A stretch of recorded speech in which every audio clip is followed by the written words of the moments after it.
សម្ដេចគតិព្រះបណ្ឌិតប៊ុនរ៉ានីហ៊ុនសែនចុះសួរសុខទុក្ខវីរជនដែលរងរបួសក្នុងសមរភូមិកំពុងព្យាបាលនៅមន្ទីរពេទ្យដោយក្តីក្តុកក្តៅរំជួលចិត្តអាណិតអាសូរនិងក្តីបារម្ភទាំងថ្ងៃទាំងយប់នៅរសៀលថ្ងៃទី15ខែធ្នូម្សិលមិញនេះសម្ដេចគតិព្រះបណ្ឌិតប៊ុនរ៉ានីហ៊ុនសែនប្រធានកាកបាទក្រហមកម្ពុជាបានអញ្ជើញចុះសួរសុខទុក្ខនិងនាំយកអំណោយមនុស្សធម៌ជូនវីរជនការពារបូរណភាពទឹកដី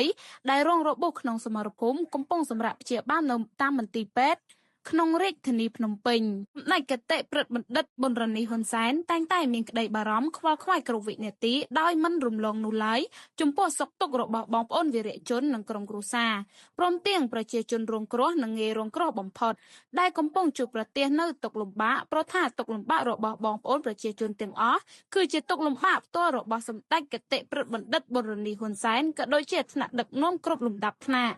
ស្ថិតក្នុងក្តីដ៏ក្តុកក្តៅនេះសម្ដេចគតិព្រះបណ្ឌិតប៊ុនរ៉ានីហ៊ុនសែនបាននាំយកនៅព្រះរាជបណ្ដាំផ្ញើសួរសុខទុក្ខក្តីអាណិតអាសូរពីសំណាក់សម្ដេចព្រះមហាក្សត្រី